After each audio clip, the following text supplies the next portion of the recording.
What a day we have here at Elland Road. Incredible atmosphere building inside the stadium as we await the arrival of the two teams, but there's been plenty to enjoy already.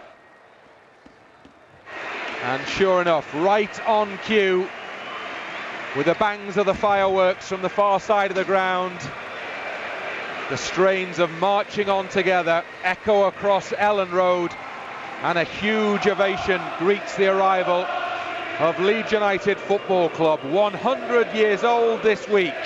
Happy birthday.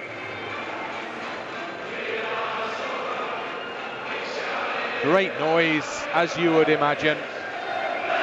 And it's a brilliant scene because on the far side of the ground, the supporters hold pieces of paper above their head in gold and white and blue. And the letters marked out in the middle, the numbers even marked out in the middle, are 100, 100.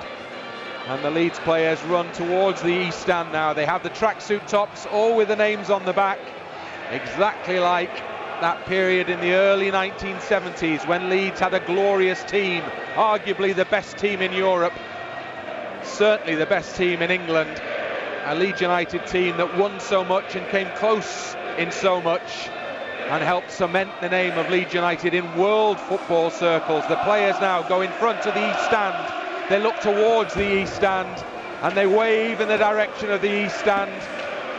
It's a scene recaptured from a glorious past as Leeds United look forward, hopefully, towards a glorious future.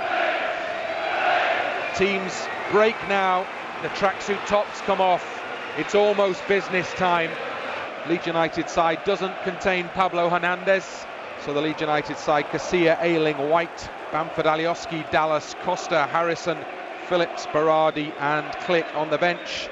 Miazek, Douglas, Robertson, Ketia, Gotts, Davis and Clark.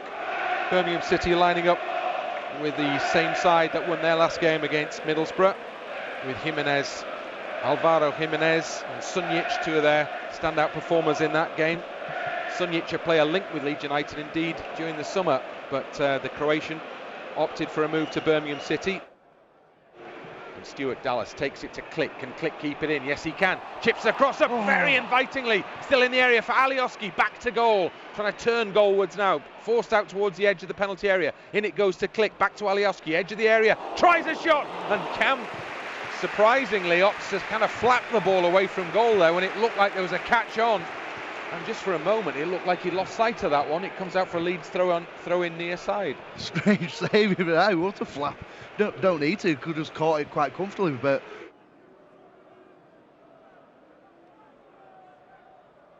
Well, the set pieces in this sort of position that Leeds have now have been more profitable, and Calvin Phillips has provided from them. Ball in, swung into the edge of the area. Jutkovic has done a really good defensive job again for Birmingham there. Berardi wins the ball back for Leeds edge area. Alioski drifts past one challenge, fires a shot in goalwards. Well, it wasn't close enough to the goal to really worry Lee Camp there, but the intent was positive from Leeds. And there were players lurking at the far post, but it was something between a cross and a shot ultimately, perhaps from Alioski. And the net result of that one is a goal kick to Birmingham City. Luke Ayling infield to Calvin Phillips. Phillips back into the centre circle to Berardi. Berardi on to Costa. Costa operates on the left-hand side at the moment to good effect to Harrison. Alioski's gone on the overlap. Harrison tries to play Costa in now. Costa's cut the ball back to the edge of the 6-yard box, and Bamford almost able to move his position to get on the end of that, but not quite. It's cleared behind for yet another Leeds United corner kick. Again, fantastic movement out wide. This time Costa's drifted over from that right-hand side position. Alioski, rather Harrison now up towards the edge of the penalty area. Now Bamford has space in the penalty area. Low drive! Oh, and it's a fraction away from the feet of Harrison, who'd made a run. And it's a fraction away from nestling inside the post. It drifts just past it. Best chance yet for Leeds. Just not one or the other, was it? Not smashing into the far post. Just don't know whether it's in two minds. As he received the pass, he's got his head up looking towards Harrison running it at the back stick. But I think he's definitely gone for goal there, hoping maybe someone get a touch.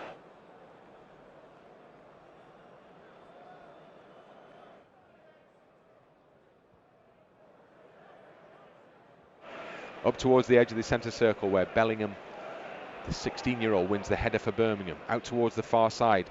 Just that lull in play. Leeds need to get back on that front foot again as the ball is with Leeds on the far side. The advantage is given because they have the chance now. Ball over the top to Bamford. Bamford's through here. Patrick Bamford, back heel to Costa. Driven goalwards, blocked, and it comes out to Dallas. And now Click, and Dallas, and it's saved by Camp. Oh my word.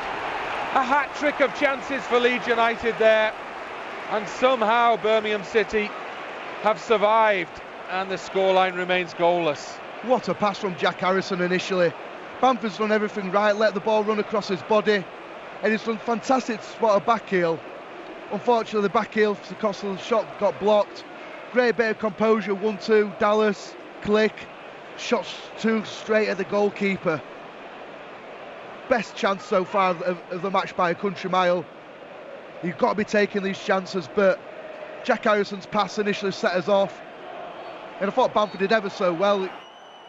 Can they make the free kick count instead? Alioski lines up, looks like he's going to shoot at goal.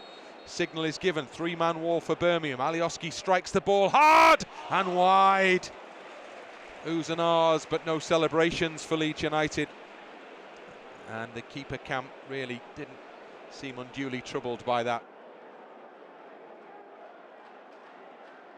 Sunjic on this near side, out towards the touchline. Down the line it goes to Jutkovic. He's overhit the ball, and Click wins it back for Leeds. Now on Nketiah, edge of the penalty area, tries the shot, takes a deflection, but loops up into the hands of Lee Camp. Well, he was only ever going to shoot there after the week he's had with a hat-trick on international duty, but it wasn't a difficult save ultimately for Lee Camp. You can't blame him one little bit as well.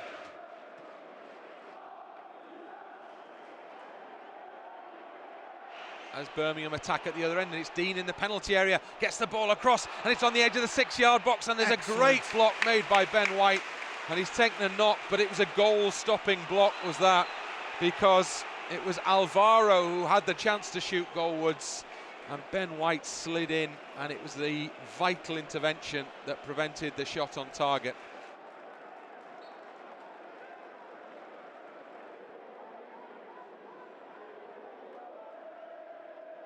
Now Phillips under pressure. Birmingham beginning to do to Leeds what Leeds tend to do to the opposition, getting straight in the face of the man in possession, particularly high up the park. Ayling has got space though and time, so can he utilise those two commodities? Now Costa is behind Nketiah again, and it's not where Nketiah wants the ball. He wants it played down his side for him to turn and run onto. But Leeds have a chance. Harrison's in space. Nketiah waits in the middle. Calvin Phillips! Yes! Calvin Phillips scores for Leeds United. The Leeds lad on the Centenary day. What a story! Leeds United 1, Birmingham City 0. Who else would you want to get the goal? Almost like it's been written in the stars, Bryn. And you're right, if you could handpick someone to get the opening goal on an occasion like today, Calvin's your man. Local boy, local hero. You can just see how much it means to him. The fans absolutely love him. And it came out of nothing. Just a bit of hard work, closing down. And you have to say Jack Harrison's done ever so well there. Just a bit of composure. Looking back on it, Lee Camp, he'd want to do better himself.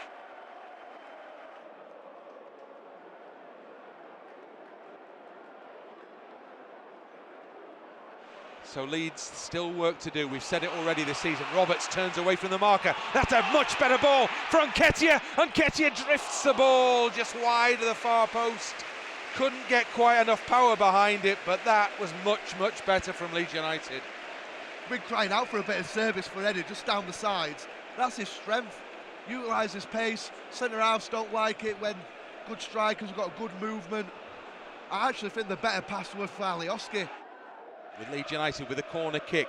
Phillips, the goal scorer, into the near post. Oh, he almost dropped for Roberts on the edge of the area. Better delivery from that corner kick as it comes all the way back to Dallas on his own on the halfway line, and he just lofts the ball up to make problems for central defenders, and Leeds get the ball back through Roberts. Roberts lays it off for Calvin Phillips. Phillips to Dallas, down the line, good ball to Costa, good pace on that one. Now Costa cuts in field, and Costa into the edge of the penalty area. Oh, and it's broken on the penalty spot, and Alioski puts the half volley straight at Lee Camp, and that was a great opportunity. And now he takes it into Tyler Roberts. Tyler Roberts has come across to support him. Now Harrison. And now Alioski in space in the penalty area. Oh! And he's put it over the crossbar. We've got to score, Bryn. Too much on it. And he was right in front of the goalkeeper, no more than yards out. And he's hit it really hard. And it's flown over the crossbar. Just a little dink over the keeper, surely, because Camp had already gone down. Anything on target, just above, like I say, above Camp's head, because he's gambled trying to block the low one on the floor. And we have 15 seconds of the added time remaining. There'll be a little bit more to be added on for the delay to taking the free kick. Casilla is going to add to that total now because there are 2 balls on the pitch. But Leeds just need to get this up as near to the corner flag at the other end of the pitch as is humanly possible. Casilla then with a goal kick for Leeds United. Takes it right-footed, up and over the halfway line. Ref has a look at the watch now. It's headed back towards the Leeds penalty area. Ayling will chase, but can he let it run for the goal kick? The answer is yes, he can. I think we might nearly be there, you know. I think that might just about do it for Leeds, as the ball is picked up quickly this time by a Birmingham player. Ayling stays on his knee a little bit longer. Oh, it's going to be a free kick, I think, to Leeds United for a foul on Ayling, which is, to be honest, even better because it gives them even more time to kill here. And surely, when this free kick is taken by Kiko Casilla, that will be enough, because we're way past that 3 added minute mark now, nearly a minute past the 3 added minute mark now. Well, Casilla's taking the ball. Oh, it's a free kick, and what's he doing? It's a free kick outside the, but he's going to get booked here. He's been told by the referee what to do. This is unnecessary. I think he'd take a booking. Yeah, he's booked him. He's booked him. Take a yellow.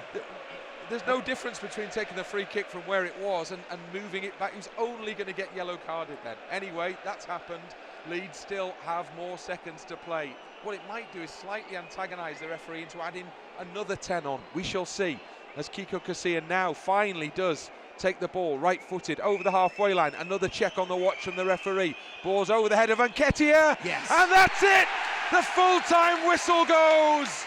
And Leeds United mark 100 years with a home win at Elland Road. Just what we wanted to round off a fantastic week of celebration around this great football club. Goodness me, it's been hard work. Goodness me, it's been tight. Goodness me, it's been close. But Calvin Phillips, the lad from Leeds, gets the only goal of the game. Leeds United 1, Birmingham City 0. Brent, get me a drink in. A strong one at that as well. But no, we got the job done. And I feel today was about just getting the win. Yeah, it'd be nice to score 3, 4, 5 plus goals or whatever. But after suffering the defeat last time out against Millwall, with everything going around the ground, the celebrations throughout the week for the 100th birthday, sometimes these occasions that the match can not live up to the hype, as we're treated some lovely little blue and yellow ticker tape. Blue and yellow ticker tape coming down. You know, I was talking to someone who's involved in all this Centenary celebrations before the game, and she was saying that what she wanted was a scenario whereby they could make the decision as to whether they were going to release the ticker tape nice and early in the second half. And I said to her, it won't be that. You know what the scenario is going to be. It won't be that straightforward. You'll be waiting until the very last second before you can make the decision to celebrate the win with the ticker tape. Well, it's just happened.